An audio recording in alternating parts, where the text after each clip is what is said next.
आकिया हो विधाता जी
अचानक से देखता हूँ क्या घोर जंगल में या उजाला कफन पहनकर क्या श्मशान पर या लाश को रखा हुआ है, जिस पे लकड़ी बटोर कर रखा हुआ है। हे परमात्मा, क्या घोर जंगल में इतने शमशान जगह में कौन हो सकता है। हे ईश्वर, हे माँ काली, हे माँ दुर्गा, मैं जाकर देखता हूँ, अगर मुझसे कोई भला हो जाए तो मैं अवश्य भला करूंगा। ठीक है, मैं करीब होकर देखता हूँ कि कौन है। मेरे मेघा कुमार, मेरे इंदल कुमार कहाँ गया? नहीं गया, मैं तो उसको खोज में हूँ। ये इस घोर जंगल में कौन है नहीं है, अछिया पर सुलाकर चला गया है। नहीं आग देखता हूँ, नहीं कहीं पानी देखता हूँ, कौन है? देख लेता हूँ, शकल से पहचानता हूँ कौन है। हे माँ दुर्गा, तुम्हें 12 बरस मैंने तपस्या किया हूँ, तुम साक्षी रहना मेरी माँ। हे माँ काली, मैं देख रहा हूँ।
परमात्मा बोलो इंद्र कुमार।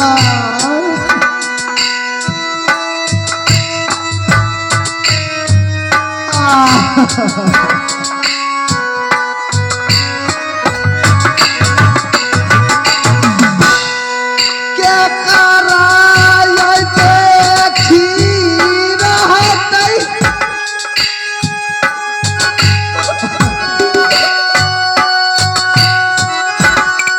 भाभी जी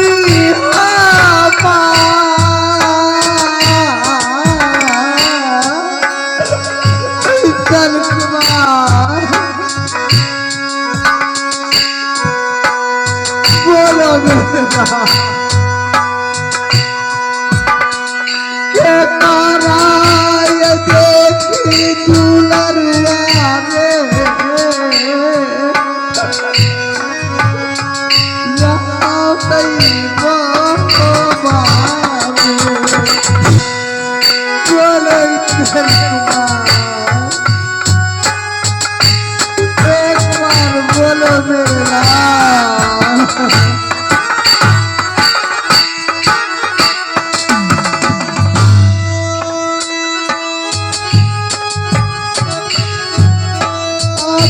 बोलो इंद्र कुमार।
है